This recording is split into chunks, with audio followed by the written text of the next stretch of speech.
આહિર સમાજ દ્વારા 22મો સમૂહ લગ્ન મહોત્સવ સંપન્ન।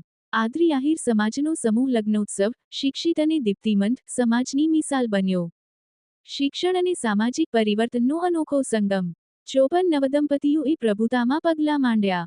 ગીર સોમનાથ જિલ્લાના વડામથક વેરાવળ તાલુકાના આદરી ગામે આહિર સમાજ દ્વારા આયોજિત 22મા સમૂહ લગ્ન મહોત્સવમાં સામાજિક એકતા અને નવીન પરિવર્તનના દર્શન થયા હતા। આ મહોત્સવમાં કુલ 54 નવદંપતીઓએ પ્રભુતામાં પગલાં પાડ્યા હતા। આ પ્રસંગે સમૂહ લગ્ન ઉત્સવનો આદરી ગામમાં પ્રારંભ કરનાર ગામના પૂર્વ ધારાસભ્ય રાજશીભાઈ જોટવા દ્વારા આ સમૂહ લગ્ન ઉત્સવના 22મા સફળ આયોજન। લગ્નનો અર્થ માત્ર ખર્ચ નથી, પણ ઉજ્જવળ ભવિષ્યનો પાયો છે। અમે 20 વર્ષ પહેલા જે બીજ રોપ્યું હતું, તે આજે વટવૃક્ષ બનીને દીકરીઓના શિક્ષણરૂપી ફળ આપી રહ્યું છે। આ સમૂહ લગ્નનો મુખ્ય ઉદ્દેશ્ય લગ્ન પ્રસંગોમાં થતા બિનજરૂરી ખર્ચાઓને અટકાવી તે નાણાંનો ઉપયોગ બાળકોના શિક્ષણ પાછળ કરવાનો છે। આ ઝુંબેશના શુભ ફળ હવે જોવા મળી રહ્યા છે। આ વર્ષે લગ્ન કરનાર દીકરીઓમાં એક દીકરી ડોક્ટર છે, 3 દીકરીઓ સરકારી નોકરી કરે છે, 2 દીકરીઓ અર્ધ સરકારી સેવાઓમાં છે, 32 દીકરીઓ ગ્રેજ્યુએટ ડિગ્રી ધરાવે છે। આ આંકડાઓ દર્શાવે છે કે આહિર સમાજની યુવા પેઢી વડીલોએ પ્રારંભ કરેલ પ્રથાને કેટલું સન્માન આપી તેમના ઘનશ્યોને સહર્ષ સ્વીકારે છે। આહિર સમાજ બિનજરૂરી ખર્ચાઓ કરવાની બદલે દીકરીઓના શિક્ષણ પાછળ વિશેષ ધ્યાન આપી રહ્યો છે, ખેતી અને ઉદ્યોગને આગળ વધારવામાં આવી રહ્યો છે। આ રીતે આ સમૂહ લગ્ન ઉત્સવ સમાજને એક તાંતણે જોડવાની સાથે પરિવારોના જીવન સમૃદ્ધ કરી રહ્યો છે। આ કિસ્સો સાબિત કરે છે કે સમૂહ લગ્ન માત્ર પૈસા બચાવવાનું સાધન નથી, પણ ભવિષ્ય ઉજ્જવળ બનાવવાની એક સીડી છે। મહાકાળી માતાજીના સાનિધ્યમાં યોજાયેલા આ પ્રસંગમાં સમગ્ર વિસ્તારના લોકોએ ઉત્સાહભેર ભાગ લીધો હતો। વિશાળ માત્રામાં દરેક લગ્ન પ્રથા ઉજવવામાં આવી હતી અને સાથે જ સામૂહિક ભોજન દ્વારા સામાજિક સમરસતા વધારવા પર ભાર મૂકવામાં આવ્યો હતો। આદરી આહિર સમાજ દ્વારા આ 22મો સમૂહ લગ્ન છે અને એમાં આજે 22મા સમૂહ લગ્નમાં 54 નવદંપતીઓ જોડાણા છે કે સફળ આયોજન આદરીમાં થાય છે 21 વર્ષથી। ત્યારે ફક્ત પૈસા બચાવવાનું સાધન કરતા આહિર સમાજનો મેળાવડો થાય છે અને સાથે ભોજન લે છે।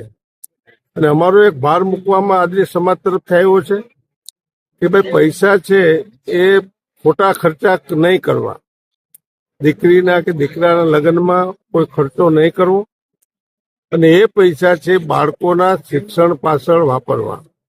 અને મને સંતોષ છે કે આપના માધ્યમથી હું સમગ્ર વિસ્તારને જણાવવા માંગુ છું કે મેં શરૂ કર્યા ત્યારે અજ્ઞાન દીકરીઓ ભણેલી નહીં એ દીકરીઓ આમાં જોડાતી, પરંતુ આજે 21 વર્ષ આવ્યું છે ત્યારે આ વર્ષની જે વાત કરું તો એક દીકરી ડોક્ટર છે, 3 દીકરી સરકારી નોકરી કરે છે, 2 દીકરીઓ અર્ધ સરકારી નોકરી કરે છે અને 32 દીકરીઓ છે એ ગ્રેજ્યુએટ છે। આ દીકરીઓ આમાં જોડાય છે અને ફક્ત જોડાવાનું કારણ આહિર સમાજ માટે આજે ઝડપી યુગની અંદર ટીવીનું માધ્યમથી આપણે હમણાં ડિબેટો જોઈએ છે, દરેક સમાજો જાગ્યા છે, પણ આહિર સમાજ આદરી તો 20 વર્ષ પહેલાનો જ જાગેલો છે। અને અમારા ગામમાં આ સમૂહ લગ્ન થાય છે તે ખૂબ સફળ થયા છે એટલા માટે કે પૈસાનો બિલકુલ ખર્ચો નથી થતો, ક્યાંય બચાવ થાય છે અને એ પૈસા છે શિક્ષણ પાસે, ખેતી પાસે, ઉદ્યોગ પાછળ વાપરે છે અને ખેડૂત પણ છેલ્લા 10 વર્ષમાં ખૂબ સમૃદ્ધ થયા છે અને ખોટા ખર્ચા બંધ કરી અને સમૂહમાં જોડાવાનું કામ આદરી આહિર સમાજે આ વિસ્તારને આખો એક માર્ગ ચીંધ્યો છે। ત્યારે અમને ખૂબ સંતોષ છે કે અમે જે લગ્નો કર્યા છે દીકરીઓના એ ખરેખર સમાજને ખૂબ ઉપયોગી થયા છે અને સફળ થયા છે, એવું એટલું જ મારે કહેવું છે।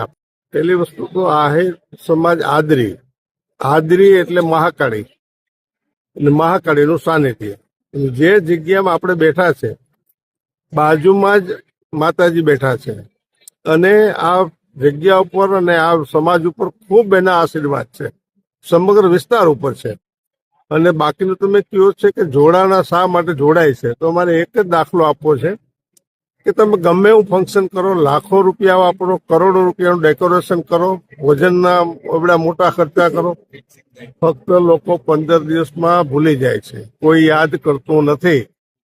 પણ એ પૈસા જો 10 વર્ષ પછી ઉપયોગ થાય તો દીકરો છે એનું શિક્ષણ ભવિષ્ય ઉજળું બને છે એમાં હાજરીમાં દાખલો હું છેલ્લો એક આપીશ કે આજુબાજુના ગામમાં એક બાપ છે, એને 5 દીકરીઓ ને એક દીકરો, મારા ગામના ને બાજુના ગામના, એટલે એક દીકરો નાનો, ત્યારે અહીંયા નક્કી કર્યું બહેનોએ અને વાલીએ કે મારે દીકરીઓને સમૂહમાં પરણાવી. શું કામ?